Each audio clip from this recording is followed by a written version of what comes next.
The moment I realized my daughter had taken my savings, I told myself it had to be for her wedding. After all, Emily was getting married in 3 weeks, and I had promised to help however I could. But the missing money wasn't what truly shook me. It was a single receipt I found folded inside a bridal boutique envelope on my kitchen table. The charge wasn't for flowers or a dress or even the venue. It was for something called private records retrieval and expedited legal processing, and it had been paid with money from my account. If you've ever trusted someone with everything you had, you might understand the feeling that hit me right then. Before I tell you what happened next, I'd love to know where you're watching from and what time it is there. Drop it in the comments. And if stories about family truth and the hard lessons life sometimes teaches speak to you, consider liking the video and subscribing. Your support means more than you know. Because what that receipt revealed was far worse than my daughter stealing money. When my husband Thomas died, Emily was only 12 years old. I still remember the quiet in the house the night after the funeral, the kind of silence that makes every small sound feel too loud. The refrigerator humming, the floorboards creaking when I walked down the hallway, Emily sitting at the kitchen table staring into a bowl of cereal she hadn't touched. That night, she asked me a question I wasn't prepared for. "Are we going to be okay, Mom?" I told her yes. I didn't say it with hesitation. I didn't even pause. I just said it. Because that's what mothers do. The truth was, I had no idea how we were going to survive the next few years. Thomas had handled most of the finances, and although we were never rich, we had always managed comfortably. After he passed, I realized just how thin the margin really was. But I made a decision that night while Emily slept. No matter what it took, she would grow up feeling secure. I went back to work 2 weeks later at the elementary school where I'd been an administrative assistant for nearly 15 years. The job didn't pay much, but it was steady. I started taking extra shifts during summer programs. I stopped replacing things unless they were completely broken. I canceled cable. I packed lunches every day. Vacations disappeared. New furniture became a luxury we couldn't afford. And the car I drove, a faded blue Toyota, stayed with me for 12 years. But every month, no matter how tight things were, I transferred a small amount of money into a separate savings account. At first, it was just $50. Later, it became $100, sometimes $200 when things were good. I didn't tell Emily about that account. Not because I was hiding it, but because I didn't want her to feel the weight of my sacrifices. I wanted her to believe life was still full of possibilities, and in many ways it was. Emily grew up bright and confident. Teachers loved her. Friends gathered around her easily. She had that kind of personality that filled a room without trying too hard. She went to Ohio State for college on a mix of scholarships and the small college fund Thomas and I had managed to build before he died. I helped with what I could, and she graduated with very little debt. The day she walked across that stage cap slightly crooked on her head, I felt something inside me finally relax. We had made it. The hard years were behind us. At least that's what I believed. After college, Emily moved to Chicago for a marketing job. She called often during the first year, sometimes late at night talking about work drama or apartment problems or the strange freedom of living alone in a big city. But over time, the calls became less frequent. Life was simply getting busier, I told myself, and maybe that was true. When she eventually moved back to Ohio for a better position at a marketing agency in Columbus, I was thrilled. We started having dinner together once a week again. She told me about clients' campaigns' office politics. That's when I first met Kyle Bennett. It was at a small restaurant downtown. Emily had invited me to dinner with the words, "Mom, I want you to meet someone." Kyle arrived wearing a perfectly fitted navy blazer and an easy smile that made him instantly likable. He worked in real estate investment. He explained helping developers identify properties with potential. He was confident without seeming arrogant, polite without feeling fake. At least that's how he appeared. He held the door for me when we left the restaurant that night. He insisted on paying the bill despite my protests. When we stood outside saying goodbye, he looked at Emily like she was the only person in the world. It felt like every mother's quiet hope. 6 months later, Emily called me one evening, sounding breathless. He proposed. She sent pictures immediately. The ring sparkled under the kitchen lights in her apartment. I could hear the happiness in her voice as she talked about how it happened. Kyle had taken her to a scenic overlook outside the city at sunset. Of course I cried. Not sad tears, the kind that come when you feel like life has finally rewarded years of struggle. At first, Emily said she wanted a small wedding, something simple, she told me, just elegant and intimate. I love that idea. We started planning slowly, looking at venues online, talking about guest lists, brainstorming colors and decorations, but over the next few months, the scale of the wedding began to grow. First, the venue changed. The cozy garden location Emily originally liked was replaced by a historic estate outside Columbus. It was beautiful, undeniably so, but the price was far higher than the first option. Then came the dress. The boutique Emily visited specialized in designer gowns. The one she fell in love with cost more than my entire monthly income. I remember hesitating when she showed me the price. Her face fell immediately. "Mom, this is my wedding," she said softly. "I'll only do this once." And of course, hearing that made it impossible to say no. After that came other upgrades: imported floral arrangements, custom invitations with embossed lettering, a live jazz band for the reception, a rehearsal dinner at a private club Kyle's business contacts apparently frequented. Each expense came with its own explanation. Each explanation made it sound like the cost was necessary. Sometimes Emily would say things like, "Kyle's clients are going to be there. It has to look professional." Other times, she'd laugh it off. "It's just one day, Mom." Every time I felt uncertain, she reminded me of something that worked like a key turning in a lock. "You only have one daughter." And she was right. So when Emily eventually suggested something practical, something that sounded reasonable at the time, I agreed, without thinking too deeply about it. One afternoon, while we were reviewing vendor contracts, she said, "Mom, a lot of these companies want quick payments, transfers, deposits, stuff like that. It might actually be easier if I could handle some of it directly." I asked what she meant. "Just temporary access," she explained, "so I can pay vendors quickly without having to call you every 5 minutes." It sounded logical. After all, wedding planning involved dozens of small deadlines, and I trusted my daughter, so I gave her limited access to the savings account I had built over 15 years. At the time, it felt like a practical decision, a simple way to reduce stress. I had no idea that decision would eventually unravel everything I believed about my own family. Because the truth is, when I think back now, the warning signs were already there.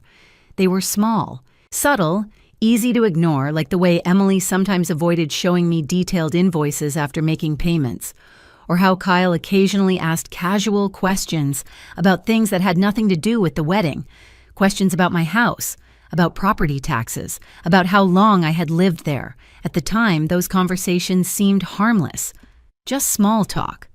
But looking back, I realized something chilling. They weren't just planning a wedding, they were studying my life. And I didn't understand that until the day my credit card was declined at a pharmacy, and I walked into my bank to find out what had happened to the money I thought was still safely waiting for my daughter's future. The afternoon my credit card was declined felt strangely ordinary at first. I had stopped at the small pharmacy near my house in Columbus to pick up a prescription and a few household items, laundry detergent, toothpaste, the kind of small errands that quietly fill a weekday afternoon. The cashier scanned everything while chatting politely about the weather, and I slid my card into the machine without even looking. A moment later, the screen flashed red, "Transaction declined." I frowned, assuming it was a mistake. "Sorry," the young cashier said with an apologetic smile. "Sometimes the system glitches." I tried again. Same result. Now a faint knot formed in my stomach. It wasn't that I thought my account was empty. That idea felt almost ridiculous.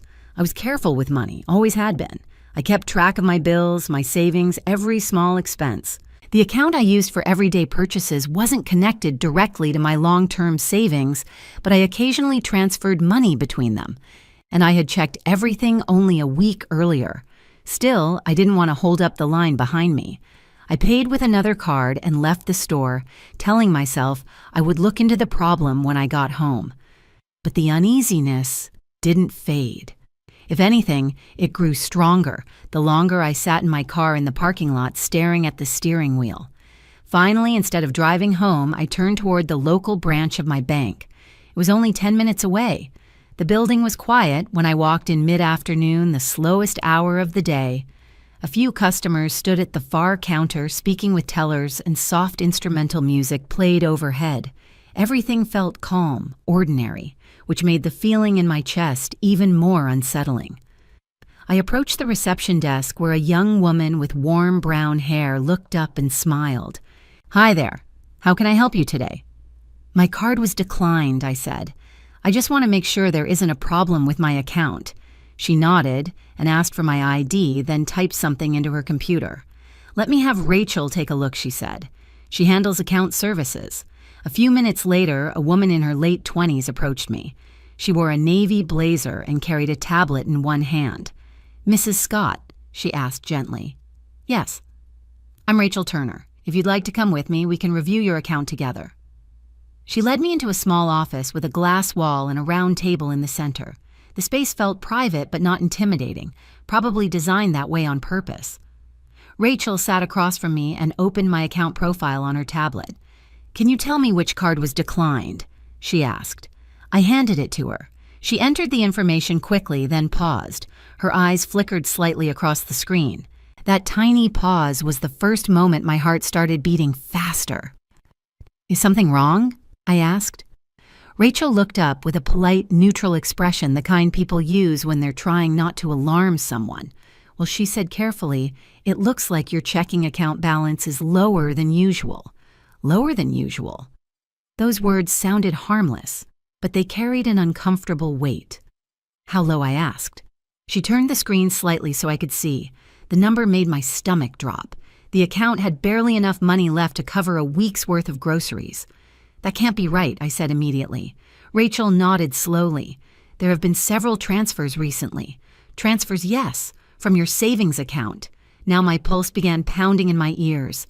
"My savings account shouldn't be touched," I said, "except for wedding expenses." "My daughter has been handling some of those payments." Rachel nodded again, scrolling through a list of transactions. "Some of these appear to be related to vendors," she said. She pointed to a few entries. Venue payment, catering deposit, floral arrangements, those made sense. But then my eyes moved to the next line, a company name I had never heard before, another one below it, then another. "What are those?" I asked quietly. Rachel studied the screen again. "They're external transfers." To where? She read one of the names aloud, Midwest Processing Services. I shook my head. "I don't know what that is." Rachel tapped the screen and opened the transaction details. "Processing fee," she said. "Document services." My confusion deepened. That doesn't sound like anything related to a wedding. She continued scrolling. There were more entries. A payment labeled legal filing preparation. Another labeled document authentication fee. Each one for hundreds, or in some cases, thousands of dollars. The knot in my stomach tightened.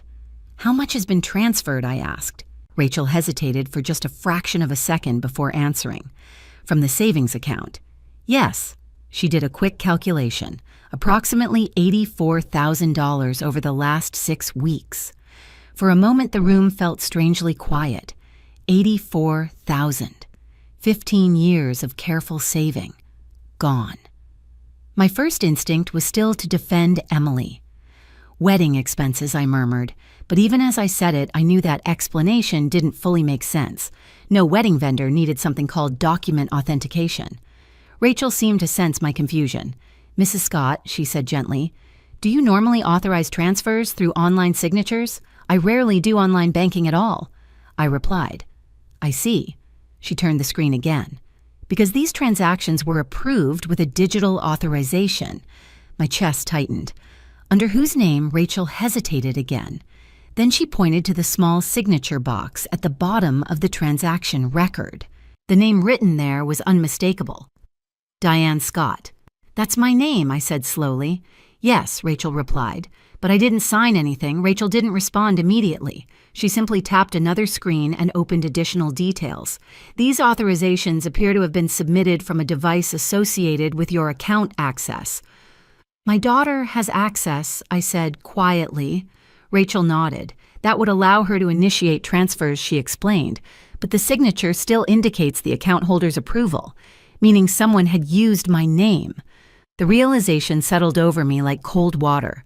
Is there any way to see exactly where the money went? I asked. Rachel opened another record. Yes, most of the transfers lead to service companies. She scrolled down to the most recent one, and this one appears to have been sent to a law office. A law office? Yes. She turned the screen so I could read the name. Harper and Cole Estate Services. My heart skipped. That doesn't have anything to do with a wedding, I whispered. Rachel watched me carefully now. Mrs. Scott, were you planning to update your estate documents? No. Or establish any kind of trust? No. She nodded slowly as if confirming something in her mind. I would recommend reviewing these transactions in detail, she said carefully. If anything was authorized without your knowledge, we may need to escalate it. But I barely heard the rest of her explanation, because one thought kept circling in my head. Emily had asked for access to the account. Emily had been making the payments.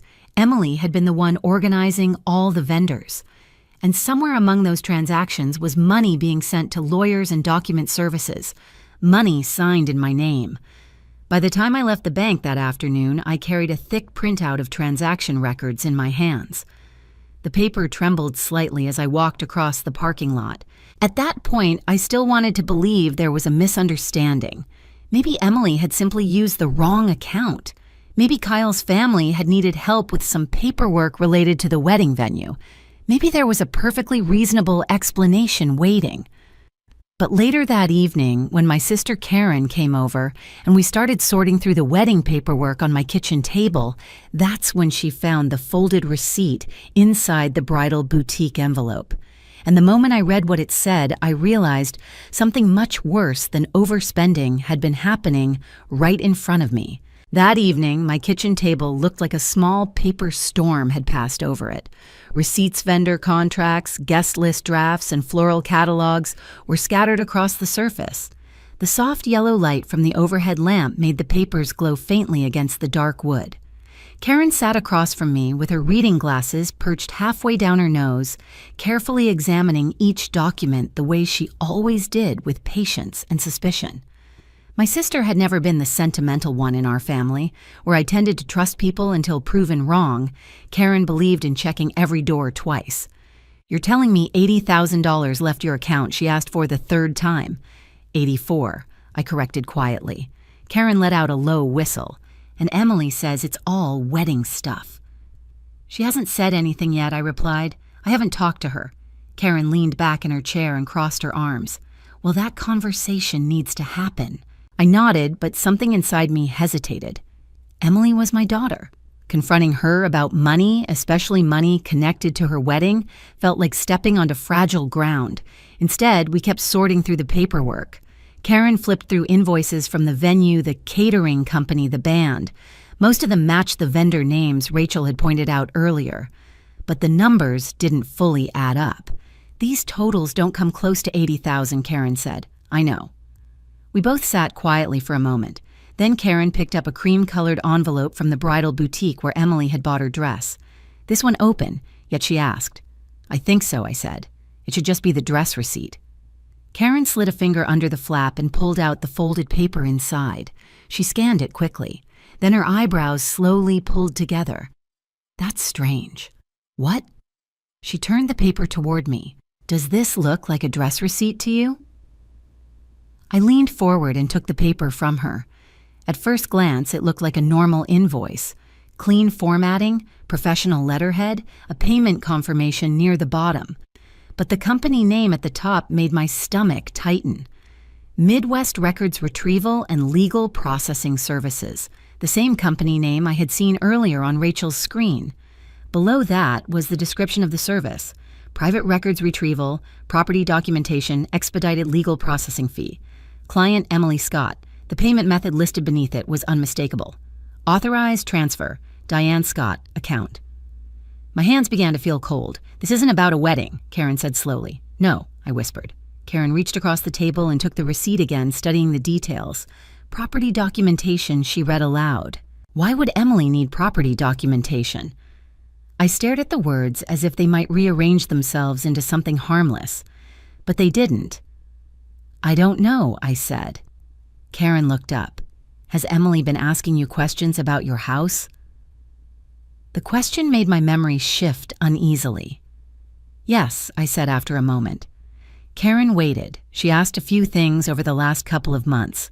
Like what just casual stuff I said, when I bought the house, whether it was paid off, how property taxes worked. Karen's expression didn't soften. That's not casual. I swallowed. At the time, it seemed harmless. Karen tapped the receipt with her finger.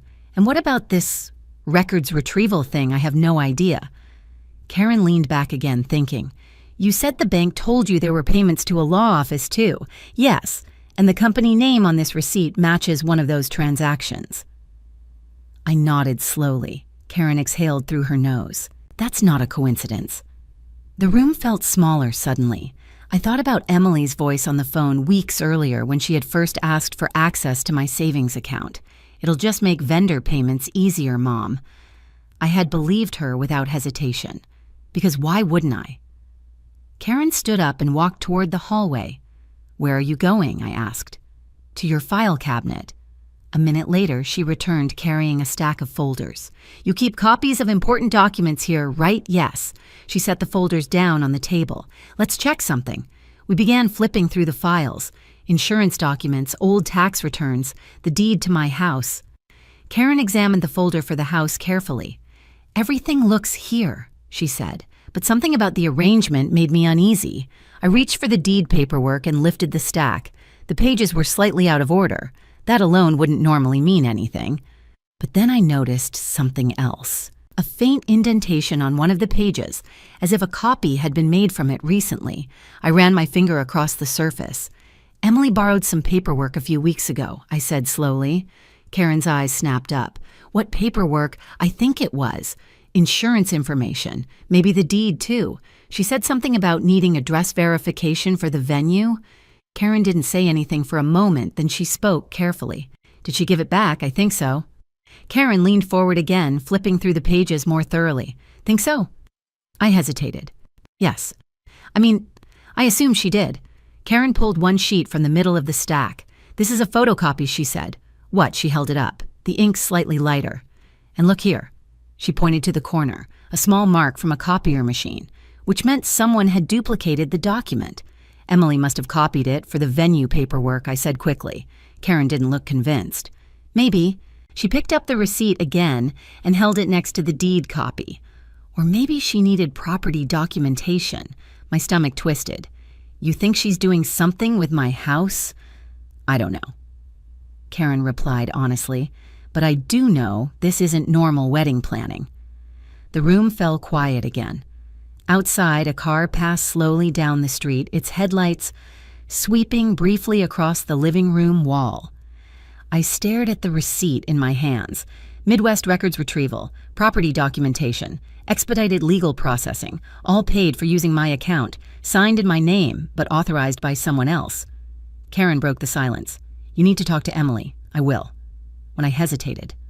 Part of me still wanted to believe this was a misunderstanding, that Emily would laugh nervously and explain everything.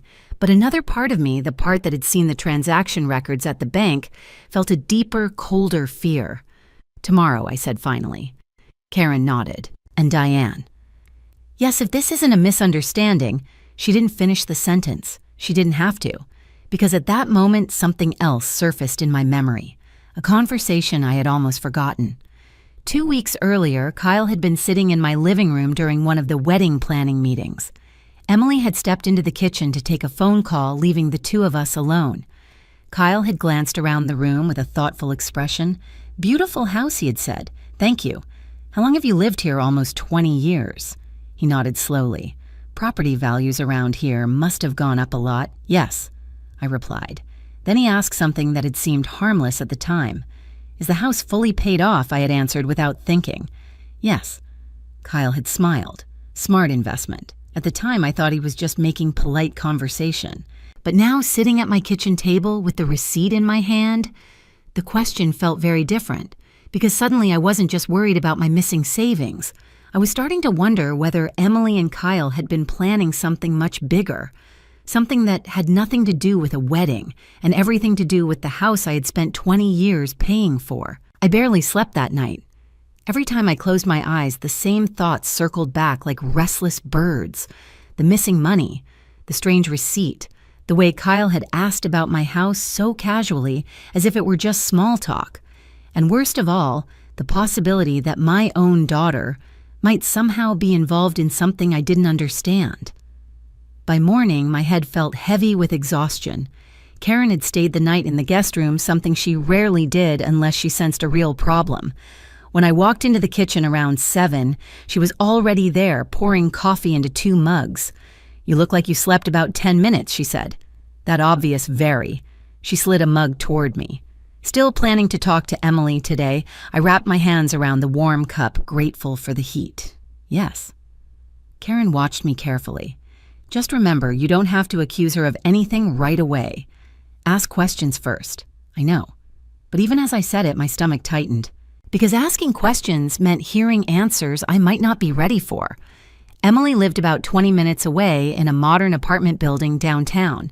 I texted her that morning asking if we could meet for coffee. She replied almost immediately. "Sure busy with wedding stuff today, but I can meet around 10. Her message sounded normal, cheerful even. For a moment, that normal tone made me doubt everything again. Maybe Karen and I were overreacting. Maybe the receipt had some simple explanation. By the time 10 o'clock arrived, I was sitting across from Emily at a small cafe near her apartment. Sunlight poured through the front windows and the smell of espresso filled the room. Emily looked happy, radiant even. She wore a soft cream sweater and had her hair pulled back in a loose ponytail. Her engagement ring caught the light as she reached for her coffee. "How are you holding up with all the wedding planning?" she asked with a grin. "I feel like every vendor in Ohio is emailing me right now." I forced a small smile. "I can imagine." For a few minutes, we talked about harmless things, the guest list, the weather forecast for the wedding day, the latest drama involving the florist who had apparently changed delivery times. Emily chatted easily, completely relaxed, which made what I needed to say feel even harder. Finally, I took a slow breath. "Emily. I stopped by the bank yesterday."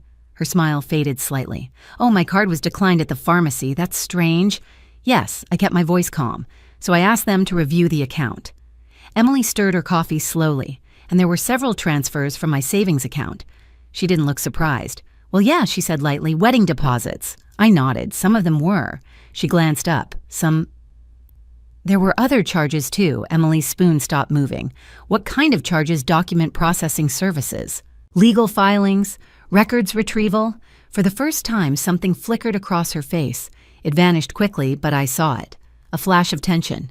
"That must be a mistake," she said quickly. "Those vendors have weird names sometimes." "I also found a receipt," I continued. Now Emily leaned back slightly. "What receipt?" It was in the envelope from the bridal boutique. I slid the folded paper across the table. Emily stared at it for a moment without touching it. Then she picked it up. Her eyes moved across the page. For a second she said nothing, then she set the receipt down and gave a small laugh. "Oh, that." The laugh sounded forced. "What is it?" I asked. "It's nothing, Mom. Nothing, just paperwork." For what, Emily picked up her coffee again. "For the venue contract. They needed some documentation." I frowned. Why would a wedding venue need property records? She hesitated. "Well, technically it's connected to Kyle's side of things." "What does that mean?" Emily sighed. "Mom, you're overthinking this. I'm trying to understand where $84,000 went." Her eyes widened slightly. $84,000, that's what the bank told me." Emily leaned forward now. "That can't be right." "It is." She ran a hand through her hair. "Okay, maybe the deposits added up more than I realized." I held her gaze. "Emily, why are there payments to a law office?" The question hung in the air between us. For a long moment, Emily didn't answer. Then she shrugged. "Kyle needed help with some paperwork." "What kind of paperwork?" "It's complicated." My chest tightened. Complicated how Emily's tone shifted slightly. "Mom, this isn't something you need to worry about." "Emily." She looked annoyed now. "You said I could handle the payments." "Yes, for the wedding. This is related." "How?" She exhaled sharply. "Kyle's business had some documentation issues with a property deal. It's temporary stuff. It'll all sort itself out." A property deal. The words echoed uncomfortably in my mind. "And why would that come out of my savings account?" I asked quietly. Emily's jaw tightened. "Because we needed the money quickly." She didn't answer. I leaned forward slightly. Emily, did you use my money to cover Kyle's business expenses? Her eyes flashed. It's not like that. Then explain it to me. She looked around the cafe, clearly uncomfortable now. Mom, can we not do this here? I just want to understand. Emily lowered her voice. Look, Kyle's project was in a tight spot. There were some legal processing fees that needed to be handled fast. He's going to pay it back. When soon? How soon? She hesitated. I don't know exactly. My heart felt heavy. Emily, that money was my retirement savings. Her expression softened slightly. I know. 15 years of saving. I said it'll come back. I studied her face carefully. Did you sign my name on those authorizations? She didn't answer immediately. Then she said quietly, You gave me access. That's not the same thing. Her eyes hardened. Mom, you're making this sound worse than it is. I'm trying to understand what happened. What happened?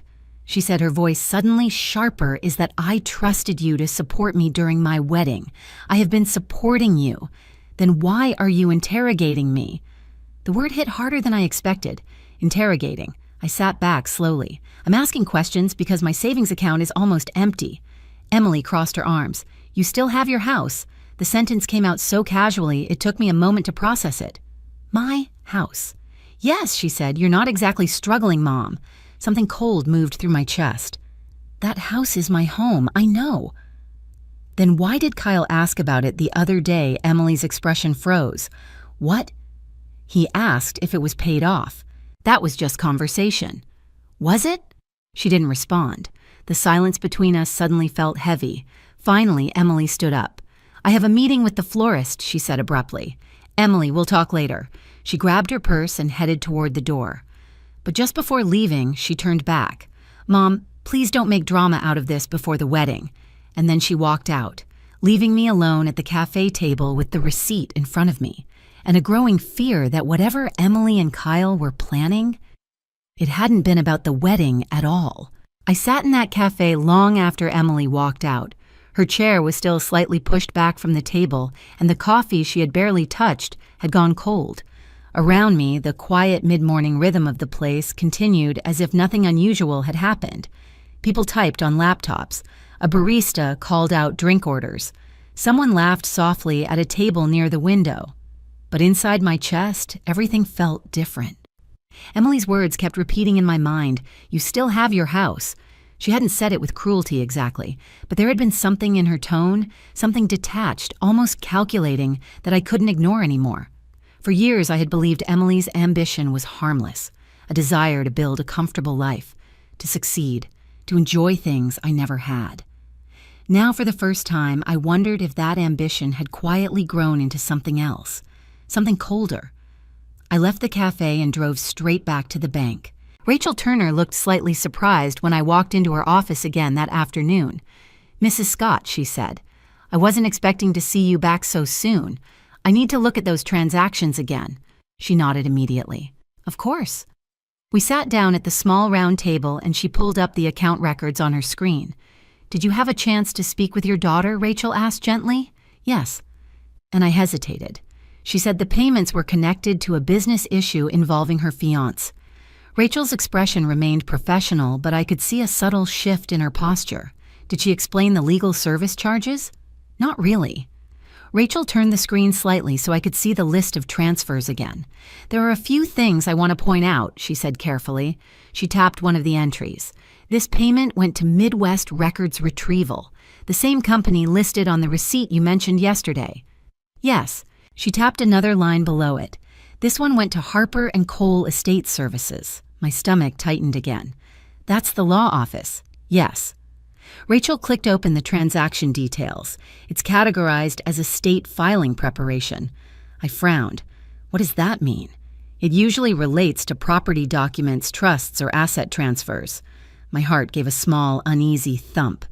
But I didn't request anything like that. Rachel nodded. I understand. She scrolled further down. Another thing I noticed is the timing of these payments. What about it? They're clustered very closely together. How close? Within 3 weeks. 3 weeks. Exactly the same timeline as the final stretch of wedding planning. Rachel tapped the screen again. And this one is interesting. She opened the most recent transfer. The amount was larger than the others. $12,400. Where did that go? I asked quietly. Rachel pointed to the destination name. Harper & Cole Estate Services Priority Filing. My chest tightened. Priority filing for what Rachel turned slightly in her chair. Mrs. Scott, have you signed any documents related to transferring your home into a trust? No. Or appointing someone to manage your property on your behalf? No. She nodded slowly. Then I would strongly recommend speaking with an attorney, because someone else might be trying to do that. Rachel chose her words carefully. I can't say that for certain, but the nature of these payments suggests legal preparation for property-related filings. I stared at the screen. A slow, sickening realization began forming in my mind. Emily had asked about my house. Kyle had asked if it was paid off, and now thousands of dollars had been sent to legal services dealing with estate filings. My house was fully paid off. It was the most valuable thing I owned. Can someone transfer property without the owner knowing? I asked quietly. Rachel hesitated. Normally, no. Property transfers require signatures and verification. Then why would someone pay for all this legal work? Her eyes met mine. Sometimes people begin preparing documents in advance. Preparing for what? For when the property owner agrees. I felt a chill move through my body, but I hadn't agreed. Not to anything. Rachel closed the transaction screen and folded her hands on the table. There's one more detail I noticed, she said. What is it? These authorizations. She reopened one of the transfers and pointed to the digital signature box. Each one includes your name as the approving account holder. Yes, but the device used to submit them doesn't match your usual banking activity. What do you mean? Rachel opened another small window. It shows the location of the device used to access the account. My breath caught. Where? She pointed to the address on the screen. It was a building downtown. An address I recognized immediately. Emily's apartment complex. For a moment, neither of us spoke. Then Rachel said quietly, your daughter's access would allow her to initiate transfers.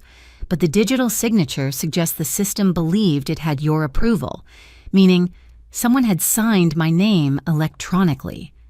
Can that be reversed? I asked. Rachel nodded slowly.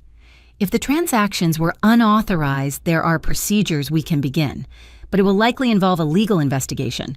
Legal investigation? The word sounded heavy and complicated and painful, because this wasn't a stranger. It was my daughter. Rachel watched me for a moment, then spoke gently.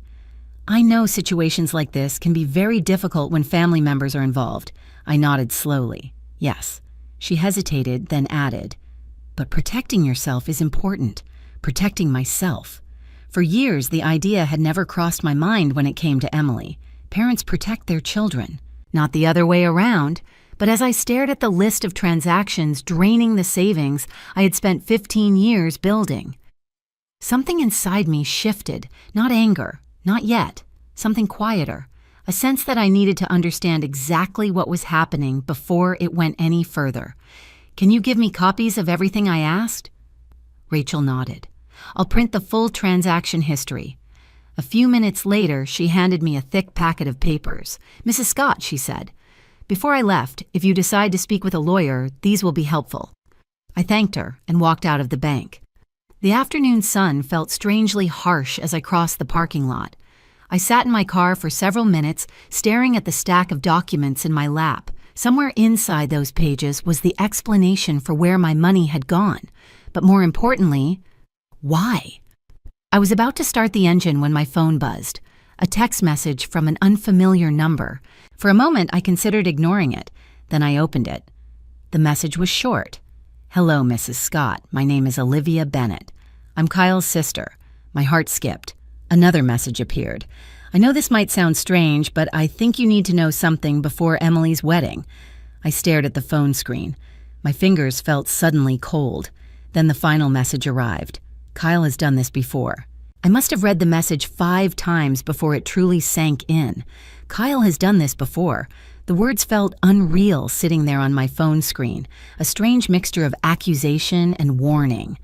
My first instinct was to assume it had to be a mistake, maybe someone with the wrong number, maybe a misunderstanding, but the name attached to the message was unmistakable. Olivia Bennett. Kyle's sister. I had only met her once briefly during a family dinner Emily had arranged a few months earlier. Olivia had been quiet that night, almost reserved compared to the rest of Kyle's family. She had smiled politely and asked a few thoughtful questions about my job and my house, but she had mostly listened while everyone else talked. I remember thinking she seemed different from Kyle, more cautious, more observant. Now she was texting me out of nowhere. I stared at the screen, unsure how to respond. Finally, I typed a short reply. "What do you mean?" The answer came almost immediately. "It's not something I should explain in a text. Could we meet somewhere?" A cold ripple ran through my chest. For several seconds, I considered ignoring the message altogether. After everything that had happened over the past 24 hours, the last thing I needed was another complication. But the sentence she had written kept echoing in my mind. Kyle has done this before. Before what? Before asking about property. Before draining someone's savings, before involving lawyers and document processing services. My fingers moved again before I'd fully decided, where Olivia suggested a small cafe in a neighborhood halfway between my house and downtown Columbus. It was a quiet place I'd actually visited once before with Karen. We agreed to meet at 2 that afternoon. The drive there felt longer than it actually was. Traffic lights seemed to take forever to change. Every red light gave my mind more time to spin through possibilities. Maybe Olivia was overreacting. Maybe there had been some misunderstanding in Kyle's past. Or maybe, just maybe, this entire situation had an explanation that didn't involve Emily knowingly doing something wrong. I clung to that possibility like a fragile piece of glass. The cafe Olivia had chosen was tucked between a bookstore and a small florist shop. When I walked inside, the bell above the door chimed softly. Olivia was already there. She sat near the window, her hands wrapped around a mug of tea. When she saw me, she stood up quickly. "Mrs. Scott." "Yes. Thank you for coming." Her voice carried a nervous energy that immediately made my stomach tighten. We sat down across from each other. For a moment, neither of us spoke. Olivia looked down at the table, then back at me. "I'm really sorry to involve you in this," she said quietly. "Involve me in what?" She hesitated. I didn't know how else to tell you. Tell me what her fingers tightened around the mug. My brother has a history of complicated financial situations. That phrase sounded carefully chosen. Complicated, how I asked. Olivia exhaled slowly. "Kyle is very good with people," she said. "He's charming, persuasive. When he wants something, he knows how to make it sound reasonable." I didn't argue with that description. It matched the Kyle I had met. But sometimes, Olivia continued, he pushes things further than he should. My chest felt tight. Has he taken money from people before? Olivia nodded slowly. Yes, from a former fiancé. The word hit me like a small shock. He was engaged before I asked. Yes, Emily had never mentioned that. What happened? Olivia looked uncomfortable. They were together for about 2 years. Her name was Lauren. What happened to their engagement? It ended very suddenly. Why, Olivia hesitated again. Because money disappeared. The air between us seemed to grow heavier. How much money? I asked quietly. I don't know the exact amount Olivia said, but I know it was a lot. And it had something to do with property investments Kyle was working on at the time. My heart beat faster. Did he steal it? Olivia shook her head slightly. It was never proven. What do you mean she had given him access to some accounts to help with business transactions? The words felt painfully familiar, but after the money disappeared, Olivia continued. She realized it had been used for something completely different. What happened then? They fought. A lot. Eventually, she ended the engagement. And the money? Some of it was returned. Some of it wasn't. I stared at Olivia. Why are you telling me this now? She looked down at the table again. Because I heard Kyle and Emily talking last week. My pulse jumped. What were they talking about? Olivia swallowed. You. A chill spread slowly down my spine. Me. Yes. What did they say? For a moment, Olivia seemed to struggle with the decision to repeat the conversation. Finally, she spoke. Kyle said your house was the most stable asset involved.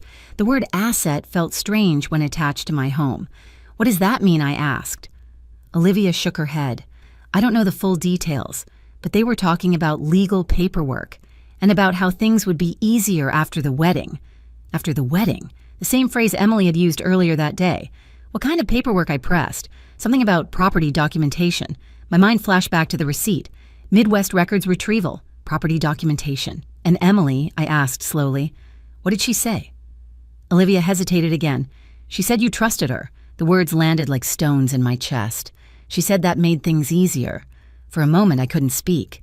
The cafe around us continued its quiet afternoon rhythm, completely unaware that the world I thought I understood was quietly unraveling. Do you think Emily knows what Kyle is doing? I asked finally. Olivia looked conflicted. I think she knows more than she should. That answer hurt more than I expected.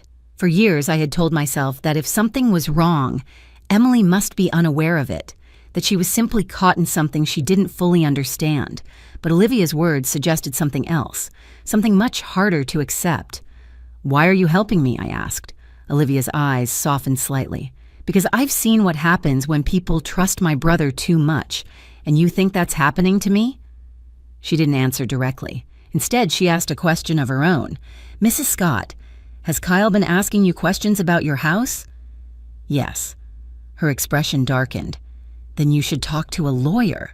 I thought about the bank records sitting in my car, the legal payments, the property documentation services, and the growing suspicion that my missing savings were only part of a much larger plan.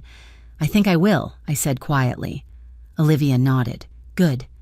We sat in silence for a moment.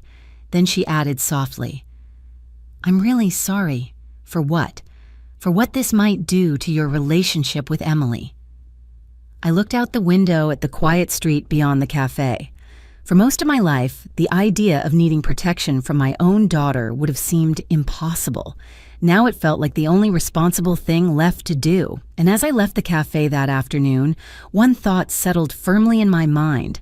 If Kyle Bennett had done this before, then I needed to find out exactly what he and Emily were planning to do next.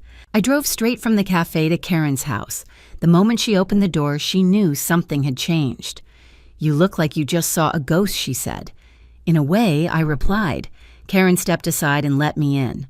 Her house always smelled faintly of cinnamon and coffee, a comforting scent that usually calmed me.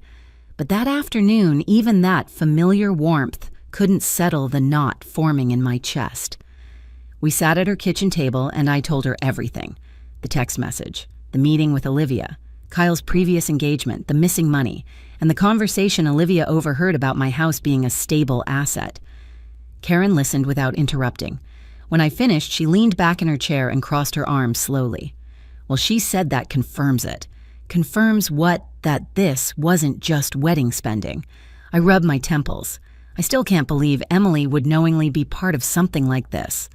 Karen didn't answer immediately. Instead, she reached for the stack of bank records I had brought with me. Let's go through these again, she said. We spread the papers across the table.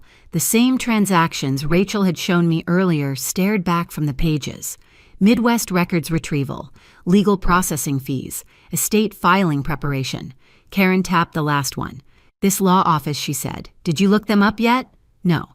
Let's do that. She opened her laptop and typed the name into the search bar. Within seconds, a professional website appeared on the screen. Harper & Cole Estate Services. The home page described their specialties: estate planning, property, trusts, asset management, documentation. Karen scrolled through the services list. Look at this, she said. She pointed to a section labeled Property Transfer Preparation. My stomach tightened. What exactly does that mean? I asked. Karen read the description aloud. Preparation of documentation required for transferring real estate ownership or placing property into trust structures. Trust structures. The phrase Rachel had mentioned earlier echoed in my mind. If someone were trying to transfer my house, I said slowly, would they need services like this? Karen looked at me. Yes, the word landed like a stone. But they can't transfer my house without my signature. Karen nodded. That's true. Then why spend thousands of dollars on legal filings? She considered that for a moment. Maybe they're preparing paperwork in advance. For what? For the moment they think they'll get your signature. The thought made my chest tighten. I pictured Emily sitting at a table across from me, sliding documents forward with a warm smile. Just sign here, Mom. Maybe during wedding chaos, maybe after champagne. Maybe while everyone was celebrating, a quiet signature buried among other paperwork. A signature that could change everything. Karen interrupted my thoughts. There's another possibility. What, they might not need your signature immediately? I frowned. What do you mean? Karen scrolled further down the law firm's website.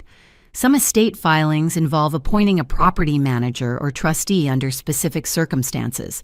Circumstances like what? Incapacity, financial confusion, elder care planning. My pulse jumped. You mean if someone claimed I couldn't manage my finances? Karen nodded slowly. They might try to establish legal control over the property that way. The room felt suddenly colder. That sounds insane, I said. Karen gave me a serious look. Financial exploitation cases often start exactly like this. The phrase hit me hard. Financial exploitation. I'd always imagined that happening to strangers, to elderly people who lived alone, to victims in news stories, not to someone like me. Not to a mother planning her daughter's wedding, but Emily would never do something that extreme, I said quietly. Karen didn't argue. Instead, she asked a simple question. Did Emily ever ask you about putting the house into a trust? I thought back. A memory surfaced slowly. 2 months earlier, during one of our wedding planning meetings, Emily had been sitting at my kitchen table flipping through venue brochures. Out of nowhere, she had said something casual. Mom, have you ever thought about estate planning? I had laughed at the time. Estate planning sounds very fancy for someone with one house and an old Toyota. Emily had smiled. Well, sometimes people put houses into family trusts. It makes things easier later. I remembered shrugging. I've never looked into it. She had nodded thoughtfully. Maybe we should someday. At the time, it had felt like a random conversation. Now it felt very different. She did mention trusts once, I admitted quietly. Karen's expression tightened. And what did you say? I told her I hadn't looked into it. Karen closed the laptop slowly. That might be what this whole thing is about. My heart pounded in my chest. You think Kyle convinced her to do this? Karen sighed. I think Kyle is probably leading the strategy, and Karen looked at me carefully. I think Emily might believe she's helping secure her future. The words stung. That doesn't make it okay. No, Karen agreed. It doesn't. We sat in silence for a moment. Then Karen spoke again. You need a lawyer. I nodded slowly. Rachel had said the same thing earlier that day. Do you know anyone? I asked. Karen smiled slightly. As a matter of fact, I do. She reached for her phone and scrolled through her contacts. There's a man named Michael Harper. He helped a friend of mine with a property dispute a few years ago. My breath caught. Harper, yes. Why? Because that's the same name as the law office on the bank records. Karen's eyebrows shot up. You're kidding. No. She stared at the screen of her phone, then back at me. Well, that could mean one of two things. What either he's the lawyer Kyle contacted, or he's the person who can tell us exactly what's happening. A strange mixture of fear and relief moved through me. The situation suddenly felt more real, more serious, but also clearer. For the first time since discovering the missing money, I felt like I might actually understand the truth. Karen dialed the number. After a few rings, a calm male voice answered. Harper and Cole Estate Services. Karen glanced at me before speaking. Hello, my name is Karen Mitchell. I was hoping to schedule a consultation for my sister regarding a property matter. There was a brief pause. Then the receptionist asked for a name. Karen covered the phone with her hand. Diane Scott. I nodded. Karen spoke into the phone again. My sister's name is Diane Scott. Another pause followed, this one slightly longer. Karen's expression changed subtly. Then she said, Yes, we can come in tomorrow. She ended the call and set the phone down slowly. What happened? I asked. Karen looked at me with a strange mixture of concern and curiosity. Well, she said that was interesting. How the receptionist recognized your name. My heart skipped. Recognized it how Karen leaned forward slightly. She said Mr. Harper would want to speak with you personally. Why? Karen shook her head.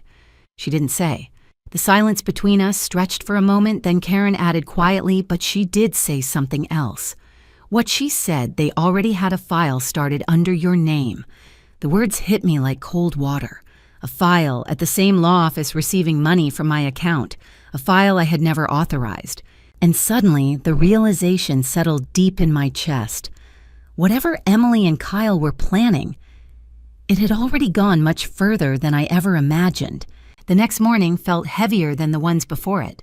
I woke up earlier than usual, long before the sun had fully risen over the quiet Columbus neighborhood where I had lived for nearly 20 years. The house was silent except for the low hum of the refrigerator and the occasional creak of old wood settling in the cool morning air.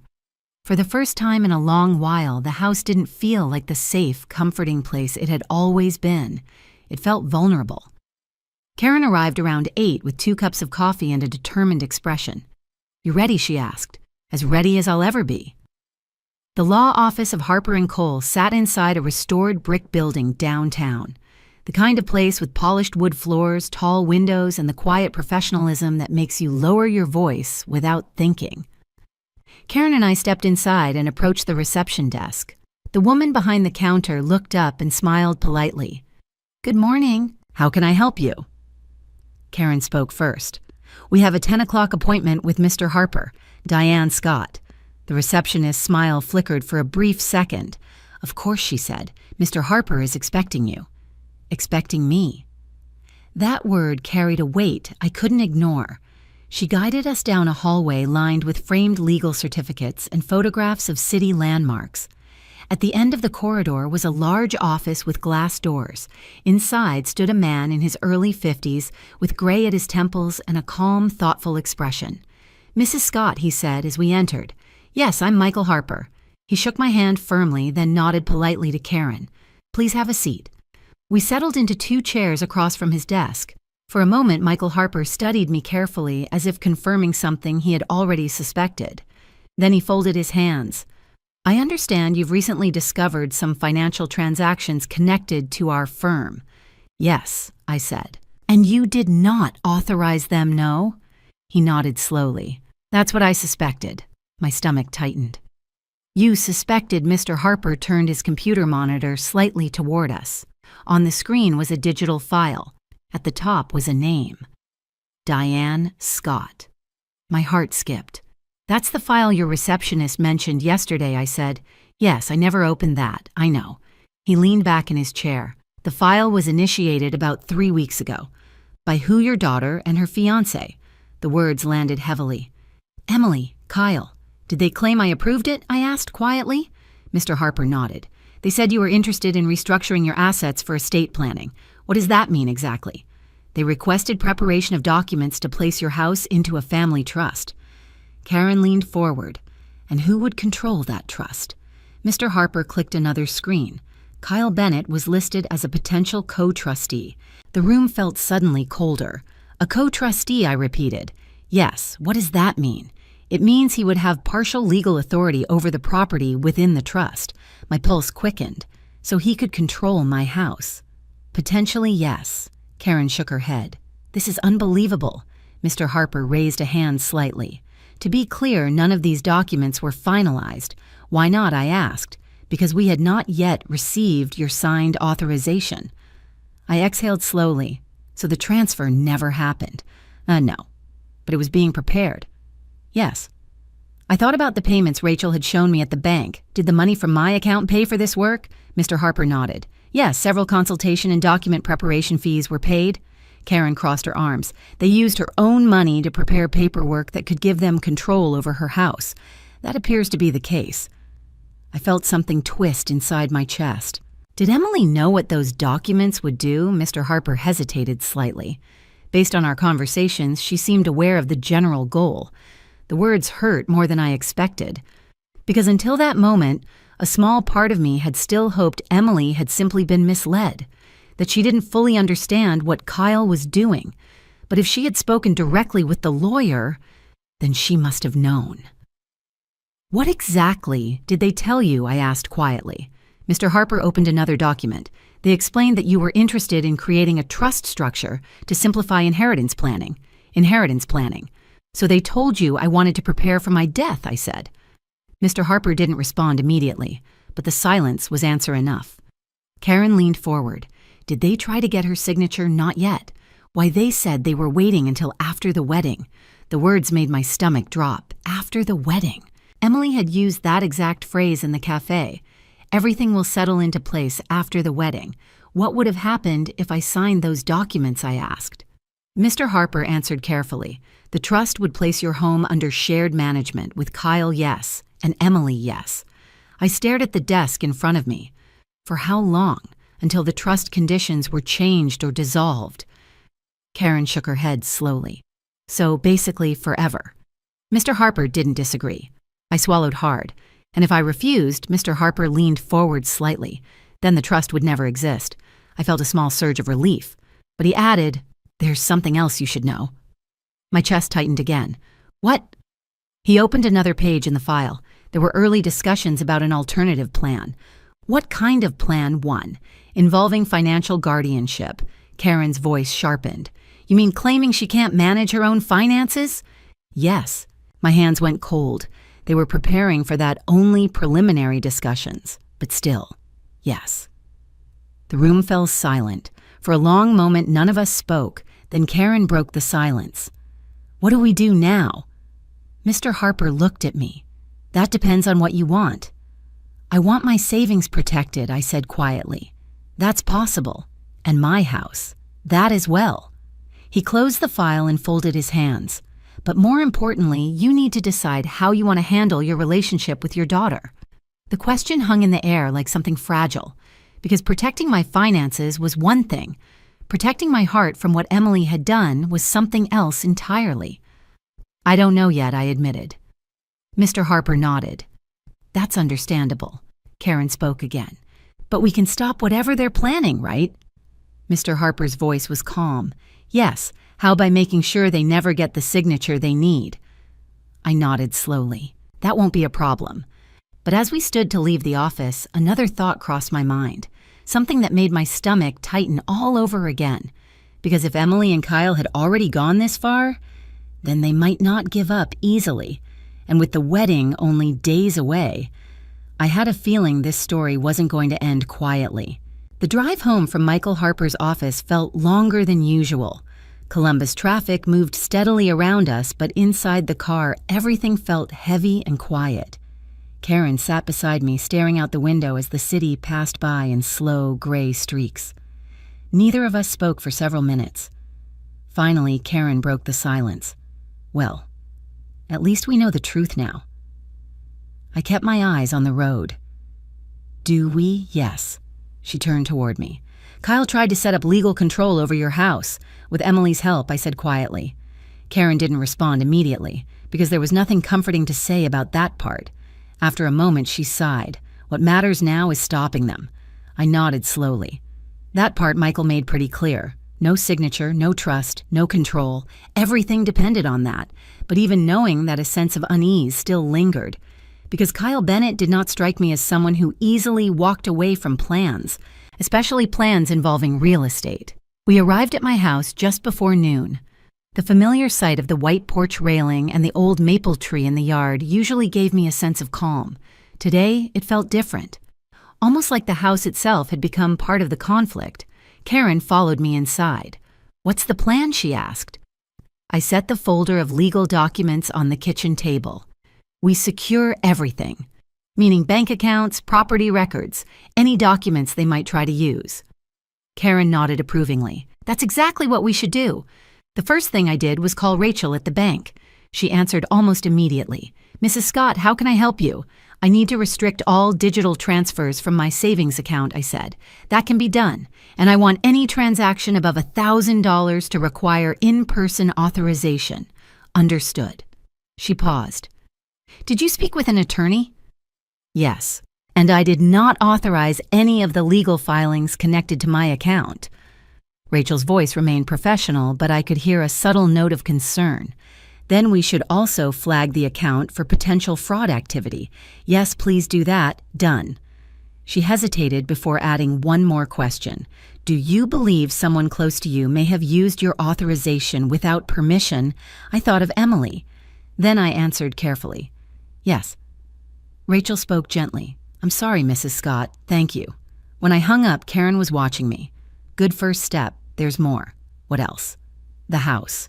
Karen nodded. Michael mentioned property protection filings. I picked up my phone again and dialed the county recorder's office. After a short wait, a clerk answered. I explained that I wanted to verify there had been no recent filings involving my property address. The clerk typed for a moment. No recent transfers, she said. Relief washed over me. But she added there was an inquiry about document preparation 3 weeks ago. My chest tightened again. Do you know who made the inquiry? No, ma'am. That information isn't recorded here. Thank you. I hung up slowly. Karen folded her arms. That matches the timeline Michael described. Yes, which means they were already preparing. The reality of that settled heavily over the room. Not just a casual idea, not just speculation, a plan, and it had been building quietly for weeks. Karen pulled out one of the chairs and sat down. So what about Emily? She asked. The question felt inevitable. I don't know, I said honestly. You're going to have to see her again before the wedding. I know. Karen leaned forward. You also need to decide what you're willing to say. What do you mean? If you confront her now, she might panic. Maybe that's a good thing. Or Karen said she might warn Kyle. That possibility hadn't occurred to me. And if Kyle knows you're aware of everything, Karen continued, he might try something else. The thought sent a small chill through me. You're suggesting I pretend nothing's wrong. For now. I sat down across from her. The idea felt uncomfortable, but also logical. Michael said the key is not signing anything, Karen reminded me. Yes. And Kyle probably believes the wedding will create the perfect moment for that, a moment filled with celebration, champagne, family emotions, paperwork casually slipped into the chaos. Sign here, Mom, just a quick signature, a simple trust document, something harmless. Except it wouldn't be harmless, it would be everything. Karen tapped the table lightly, so we let them think the plan is still working. I looked at her, and then we stop it at the right moment. My thoughts drifted to the wedding day. Emily walking down the aisle, guests smiling, music playing. The image felt painfully fragile now. What if Emily doesn't realize how serious this is? I said quietly. Karen studied me. You still think Kyle is the only villain. I don't want to believe my daughter would betray me like that. Karen's expression softened slightly. Diane, people convince themselves of a lot of things when money is involved. I stared at the table. Emily has always cared about status. Yes, she's always wanted a bigger life than the one I gave her. Karen reached across the table and touched my hand. You gave her everything you could. I know. But sometimes, Karen said gently, people don't see sacrifice. They only see opportunity. Her words hurt because they felt uncomfortably true. For a long time, Emily had talked about building the perfect life, the perfect career, the perfect marriage, the perfect home. Maybe in her mind, my house had simply become the next step in that vision. Not theft, just inheritance. Accelerated. The thought made my chest ache. Karen stood up and walked to the window. Outside, the afternoon sun lit the front yard. You know, she said after a moment, there's something else we should consider. What Kyle still thinks he's winning. How he believes you trust Emily completely. I nodded slowly. And that trust, Karen said, is his biggest advantage. She turned back toward me. But it can also be his biggest mistake. I understood what she meant. If Kyle believed his plan was still intact, he would keep moving forward. He would keep preparing. He would eventually reveal exactly what he intended to do. And when he did, Karen smiled faintly. That's when we stop him. I leaned back in my chair, letting out a long breath. For the first time since discovering the missing money, a strange sense of calm settled over me. Not peace, not forgiveness, but clarity. Kyle Bennett believed he had found the perfect opportunity. A trusting mother, a wedding celebration, a valuable house waiting quietly in the background. What he didn't know yet was that the woman he thought he was manipulating had already begun fighting back. And the closer we got to the wedding day, the more certain I became that the truth would not stay hidden much longer. 2 nights later, the rehearsal dinner arrived. If someone had told me a week earlier that I would walk into that evening carrying the knowledge I now had, I would have laughed at the idea. Rehearsal dinners are supposed to be light-hearted, a moment of laughter and anticipation before the big day. Families meeting, stories being shared, glasses clinking in celebration. Instead, when Karen and I pulled into the private club where the dinner was being held, I felt as if I were stepping onto a stage where everyone else knew the script except me. The building itself was elegant in that understated, expensive way Kyle seemed to prefer. Tall glass windows overlooked a quiet lake behind the property, and warm golden lights glowed through the dining room curtains. Valet attendants moved smoothly between arriving cars. Karen turned off the engine and glanced at me. "You okay?" she asked. "I will be. You don't have to stay the entire evening." "Yes, I do." She nodded, because we both understood the same thing disappearing would raise questions. And right now, I wanted Kyle to believe everything was normal. Inside, the dining room buzzed with conversation. Round tables had been arranged neatly around the room, and a long table at the center displayed appetizers and wine glasses waiting to be filled. Emily spotted us almost immediately. "Mom." She hurried across the room and hugged me tightly. For a brief second, the warmth of that hug nearly broke my resolve. She smelled like the same lavender perfume she had worn since college. "You made it," she said happily. "Of course. You look beautiful." She stepped back to look at me adjusting the sleeve of my navy dress. Karen gave her a quick hug as well. "Big day tomorrow," Karen said. Emily grinned. "I know, I can barely believe it." Her eyes sparkled with excitement. If I hadn't known everything I now knew, I might have believed this was simply a happy bride preparing for her wedding. But behind that smile, I couldn't stop wondering how much she understood about the plan Kyle had set in motion. Before I could say anything else, Kyle appeared beside her. "Diane," he said warmly. He stepped forward and hugged me politely. "Thank you again for everything you've done for this wedding. You're welcome." His tone was as smooth as ever, his smile perfectly measured. If Olivia hadn't warned me about his past, I might still see him as the charming, responsible man he wanted everyone to believe he was. "How are you feeling about tomorrow?" he asked. "Excited," I said simply. He nodded. "It's going to be a beautiful day."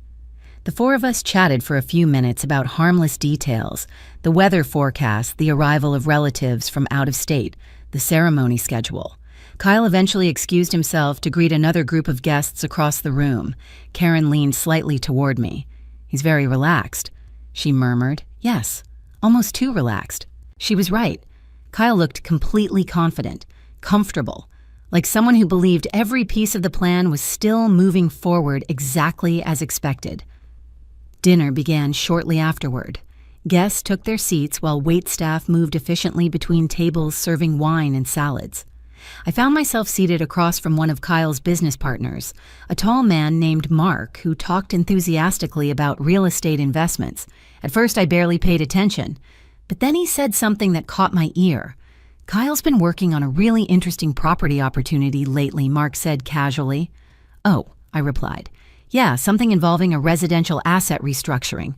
The phrase made my stomach tighten. "Sounds complicated." "Not really," Mark said with a laugh. "Just a smart way to reposition ownership." Ownership. I forced a polite smile. "That's Kyle's area of expertise." "Exactly." He took a sip of wine. The guy's always thinking 3 steps ahead. 3 steps ahead. I wondered how many steps Kyle believed he had taken ahead of me. Across the room, I could see Emily laughing with a group of friends. Her shoulders were relaxed, her posture light. She looked genuinely happy. For a moment, a painful thought passed through my mind. Maybe she truly believed this plan was harmless. Maybe Kyle had convinced her that placing my house into a trust was simply good financial planning. But then I remembered Olivia's words. She said you trusted her. She said that made things easier. That memory hardened something inside me. Halfway through dinner, a small commotion began near the entrance. One of the venue managers was speaking urgently with Kyle. Kyle excused himself from the table and walked toward the door. Karen noticed immediately. "What's that about?" she whispered. "I'm not sure." A few minutes later, Kyle returned, his expression slightly irritated. Emily leaned toward him. "What happened?" "One of the vendors is asking about payment confirmation," he said quietly. "Which vendor?" "The sound equipment company?" Emily frowned. "I thought that was already handled." Kyle shrugged. "Apparently not." The exchange lasted only a few seconds, but it told me something important.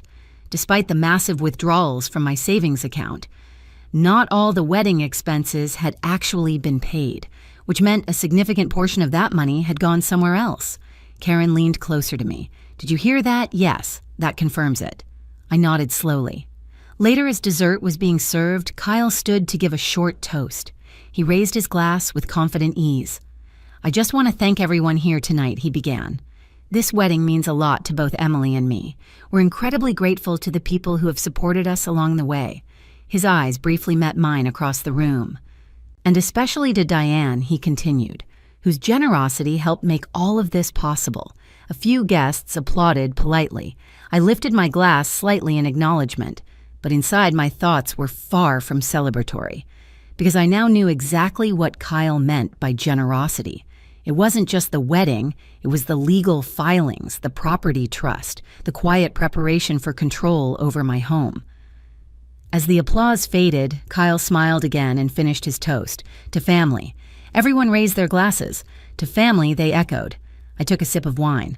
The word tasted bitter. The evening continued with laughter, music, and conversation. On the surface, everything looked exactly like the joyful celebration it was supposed to be. But beneath that surface, something else was happening.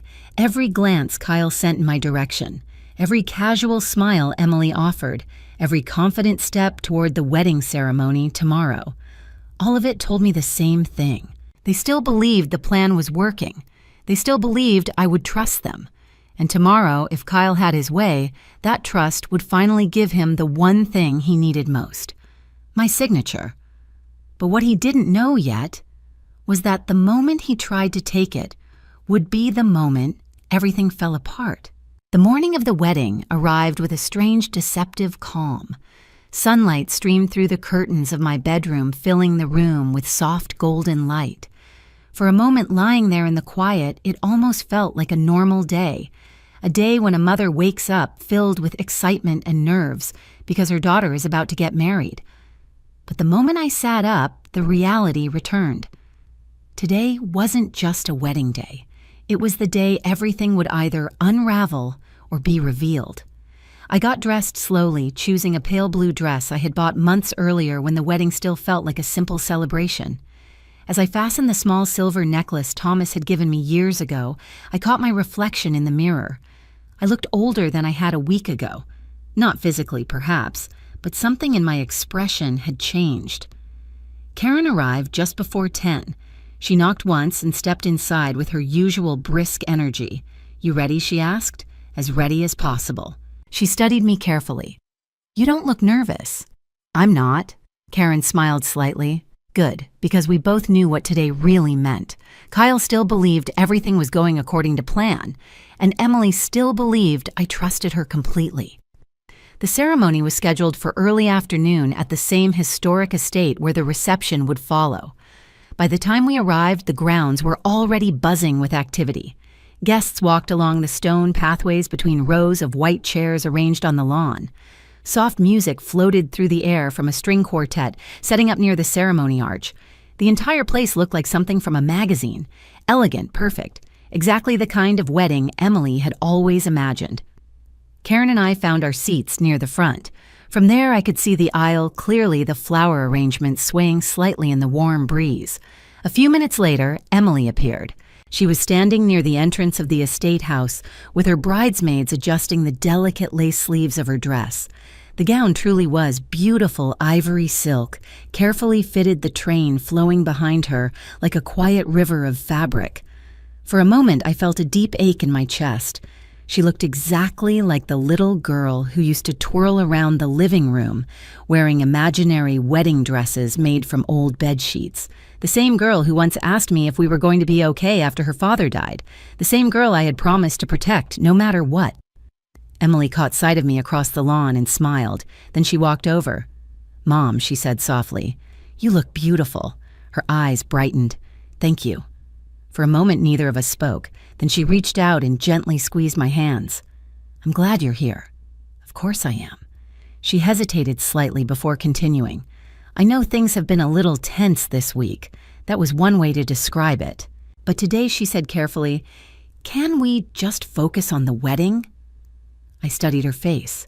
The hopeful expression, the careful tone. Was she trying to avoid confrontation?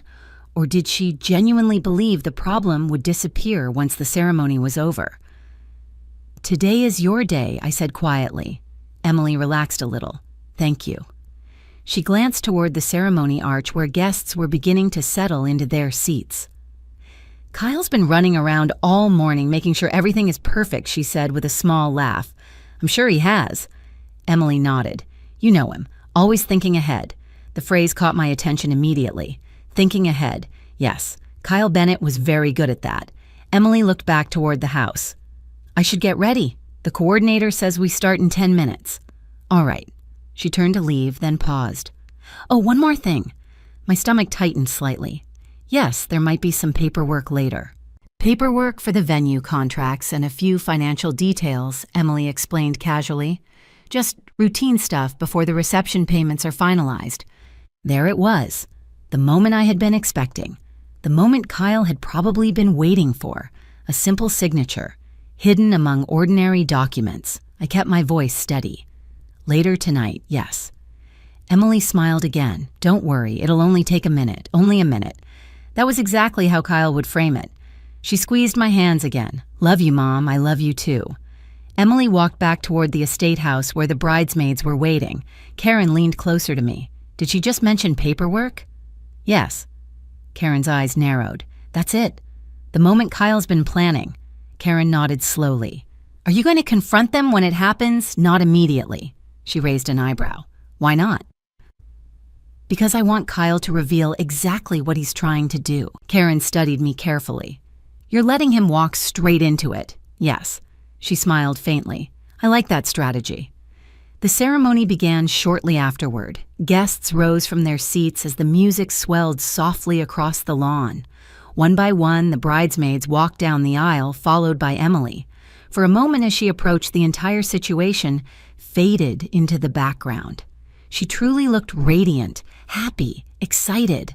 Kyle waited beneath the flower-covered arch, smiling broadly as she reached him. The officiant began speaking. Words about love, commitment, trust. The irony of that last word was almost unbearable. Still, the ceremony unfolded smoothly. Emily and Kyle exchanged vows. They slipped rings onto each other's fingers. When the officiant finally pronounced them husband and wife, applause rippled through the gathered guests. Emily laughed with joy as Kyle kissed her. From the outside, it looked like a perfect wedding. But as the applause faded and the couple walked back down the aisle together, my thoughts had already shifted to what would happen next, because I knew the real moment Kyle had been waiting for wasn't the vows. It was the quiet moment after the celebration, the moment when the paperwork would appear. And when that moment came, Kyle Bennett would finally discover something he had never expected. The woman he believed he was manipulating had already seen every move he planned to make, and I was ready. The reception began with music, laughter, and the soft glow of hundreds of small lights strung across the ceiling of the estate ballroom. From the outside, it looked like a celebration lifted straight from a wedding magazine. Crystal glasses caught the light white linens, covered every table, and the band played smooth jazz that drifted comfortably through the room. Guests laughed. Waiters moved gracefully between tables, and Emily and Kyle were surrounded by smiling friends taking photos. To anyone watching, it was perfect. But beneath that carefully arranged happiness, I knew something else was coming. Karen and I sat at a table near the edge of the room. She leaned toward me slightly as the first round of toasts ended. Any sign yet? She whispered. Not yet. Karen took a slow sip of her wine. They won't rush it, she said. Kyle will wait for the right moment. She was right. Kyle Bennett had proven himself patient, strategic, and very good at reading a room. About an hour later, after dinner plates had been cleared and the first dance had ended, I noticed him watching me from across the ballroom. He wasn't smiling. He was calculating. Then he said something quietly to Emily. Emily nodded. A few minutes later, she approached our table. Mom, she said gently. Yes. Could I borrow you for a moment? Karen looked at me but didn't say anything. Of course I replied. Emily led me through a side hallway toward a smaller sitting room off the main ballroom. The music and laughter faded behind us as the door closed. Inside the room, Kyle stood beside a small table. On the table was a thin folder. My heartbeat slowed rather than sped up. So this was it. Kyle greeted me with the same calm charm he always used. Diane, thank you for stepping away for a minute. What's this about? I asked. Just a couple of quick administrative things, he said lightly. Administrative. The word sounded harmless. Kyle opened the folder and removed a few neatly organized papers. Some of the venue payments and financial arrangements require final confirmation tonight, he explained. Nothing complicated. Emily stood beside him, watching my reaction carefully. This is just routine stuff, Mom, she said. I looked down at the papers. At the top of the first page, I saw the words immediately. Property Trust Establishment. Document, the same language Michael Harper had shown me, the same structure Kyle had quietly prepared weeks earlier. I looked up slowly. This isn't a venue contract. Kyle didn't lose his smile. It's part of long-term financial planning. For who? For the family. Emily stepped closer. Mom, it's actually a really smart setup. A setup that puts Kyle in control of my house. Kyle raised a hand calmly. Not control, shared management. That's not what the lawyer told me. The room went very quiet. Kyle's expression changed slightly. You spoke to a lawyer? Yes. Emily looked confused. What lawyer, Michael Harper? The moment I said the name, Kyle's calm finally cracked. Just slightly, but enough. You went to Harper's office? He asked carefully. Yes. Emily's face paled. Mom, why would you do that? Because $84,000 disappeared from my account. The silence in the room thickened. Emily looked at Kyle. Kyle straightened slowly. Well, he said, his tone no longer quite as smooth. This is clearly a misunderstanding. Is it yes? You told the law firm I wanted to place my house in a trust. That was a preliminary discussion. You used my money to pay for it. Kyle folded his arms. We intended to explain everything after the wedding. Emily nodded quickly. Yes, Mom. It was supposed to be a surprise. A surprise. Emily's voice softened. We thought it would make things easier later. Estate planning, protecting the property. Protecting it from who? Emily hesitated. From complications. Kyle stepped forward slightly. Diane, you're thinking about this the wrong way. Am I? Yes. The trust would benefit everyone, especially you. Kyle didn't respond. I looked down at the documents again. The signature line waited quietly at the bottom of the page. Diane Scott. Exactly where Kyle needed it. I closed the folder. I'm not signing anything. Emily's eyes widened. Mom, no. Kyle's tone sharpened slightly. You're overreacting. Am I? This is standard financial planning. You also discussed financial guardianship. Emily's head snapped toward Kyle. What Kyle didn't answer. I looked at my daughter. You didn't know about that part. Emily's confusion seemed genuine. Kyle, what is she talking about? Kyle's jaw tightened. It was just a backup option. A backup option for what Emily asked. For managing the property if Diane became unable to handle financial decisions. The words hung in the air like a storm cloud. Emily stared at him. You said this was just about a trust. It is. You never said anything about claiming my mother couldn't manage her own finances. Kyle's patience began to thin. Emily, this isn't the time, no, she said firmly. Explain it. I watched the shift happen in real time. Emily's certainty beginning to crack. Kyle finally exhaled. Look, he said the house is a valuable asset. Securing it early would benefit both of you long term. By putting you in control of it, Emily asked. By structuring ownership intelligently. Emily stepped back from him. That's not what you told me. Kyle looked annoyed now. Emily, you said this was about protecting Mom's inheritance. It is. You never said anything about legal guardianship. Kyle's eyes flicked toward me. For the first time all evening, he looked uncertain, and that uncertainty spread across the room like a ripple. Emily turned toward me slowly. Mom, did you really talk to the lawyer? Yes, and he told you all this, yes. Her shoulders dropped slightly. The perfect wedding smile she had worn all day faded completely. You should have told me, she said quietly to Kyle. Kyle didn't respond. Because at that moment the door behind us opened. Karen stepped inside, and behind her stood Michael Harper. Kyle's eyes widened. What is this? He demanded. Michael Harper's voice remained calm. Mrs. Scott asked me to be present if any documents requiring her signature appeared tonight. The room fell silent. Kyle stared at the lawyer, then at the folder in my hands, then back at me. And in that moment, the realization finally reached him. The plan he had spent weeks preparing, the moment he believed would secure my house, had just collapsed completely. For several seconds after Michael Harper stepped into the room, no one moved. The quiet felt heavier than anything that had happened earlier that day. Kyle stood frozen beside the small table, the carefully prepared folder still lying open between us. The neat stack of documents that had been meant to secure my signature now looked strangely powerless. Emily stared at the lawyer, then slowly turned toward me. "You brought a lawyer to my wedding?" she asked. Her voice wasn't angry yet. It was confused, and something about that confusion made my chest tighten. "I brought him because I knew these papers might appear," I said quietly. Kyle let out a short, irritated breath. "This is ridiculous." Michael Harper stepped forward calmly. "Mr. Bennett, these documents were prepared using funds from Mrs. Scott's account without her authorization." Kyle crossed his arms. "They were authorized through her account access." "That's not the same as consent," Michael replied. Kyle's jaw tightened. Emily looked between us, her expression shifting rapidly from confusion to something closer to realization. "Mom," she said slowly, "what exactly did the lawyer tell you?" I met her eyes. "He told me about the trust." Emily nodded faintly. "I knew about the trust. He also told me about the guardianship discussion." Her face changed instantly. "What?" She looked at Kyle. "You told me this was just about inheritance planning." Kyle exhaled sharply. "It was." "No," Emily said quietly. "It wasn't." She turned back toward Michael Harper. "What did he say about guardianship?" Michael answered carefully.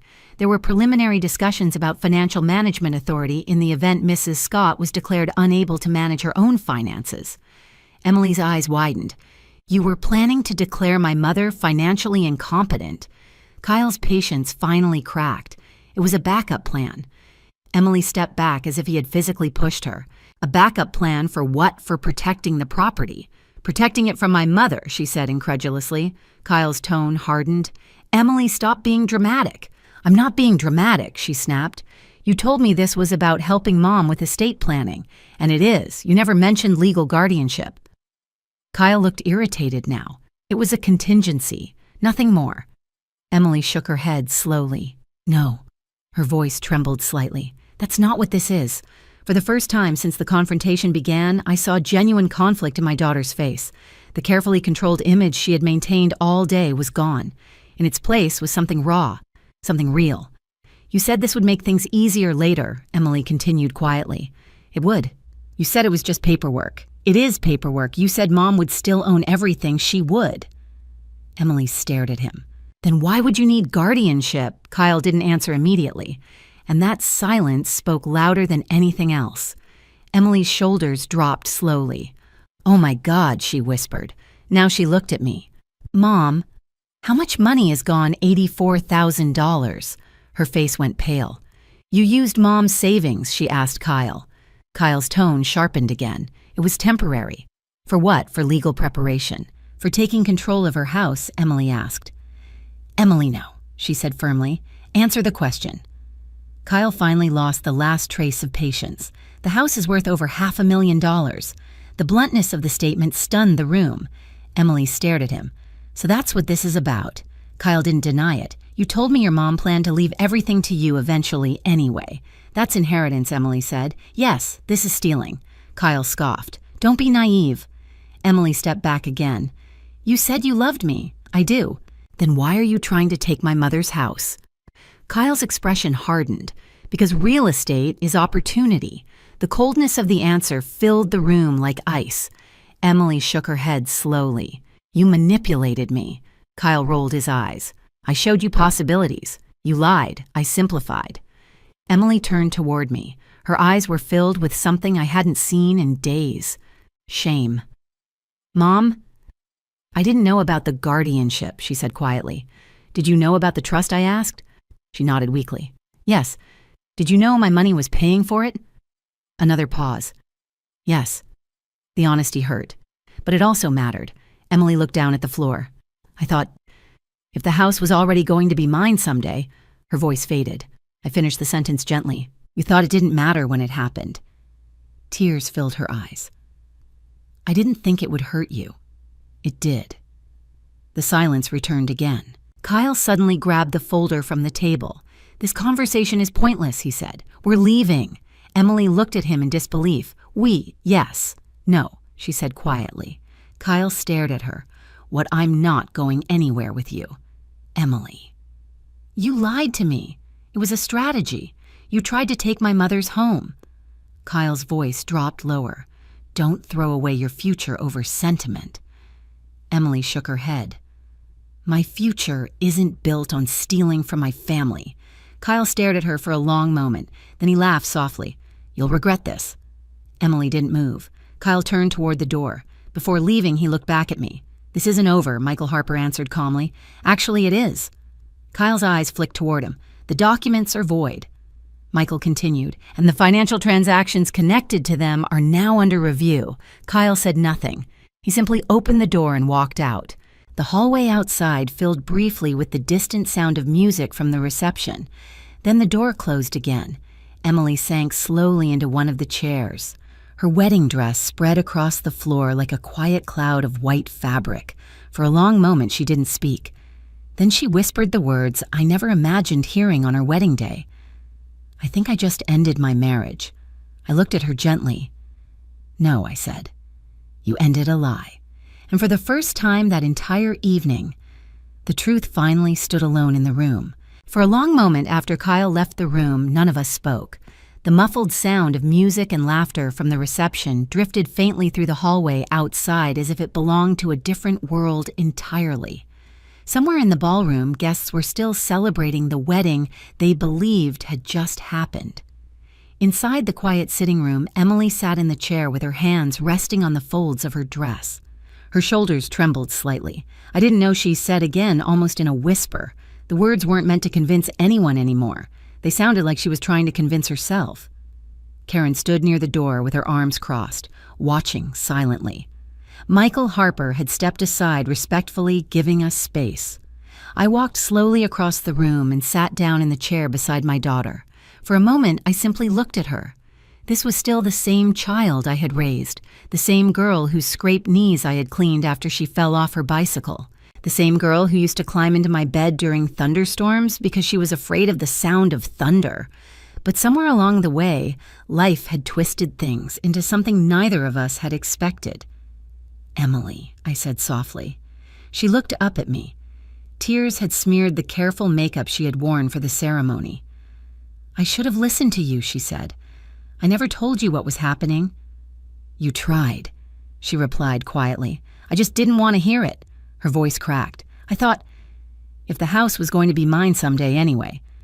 Maybe it didn't matter how things were arranged now. The honesty hurt, but I appreciated that she wasn't hiding behind excuses anymore. It does matter," I said gently. "I know that now." She wiped her eyes. "Kyle kept telling me it was just smart financial planning, and you believed him." "Yes." Emily looked down at her hands. "I wanted everything to be perfect," she admitted. "The wedding, the house, our future." I nodded slowly. "But perfect things built on the wrong foundation don't last." She gave a small, broken laugh. "That became obvious pretty quickly tonight." Across the room, Karen finally relaxed her posture slightly. "Well, she said at least it happened before the honeymoon." Emily looked up surprised by the faint humor in Karen's voice. Karen walked closer and sat down across from us. "You did the right thing," she said to Emily. "Did I?" Emily asked. "You stopped before it went further?" Emily shook her head. "I already let it go too far." Michael Harper spoke gently from near the window. "Recognizing that is important." Emily looked at him.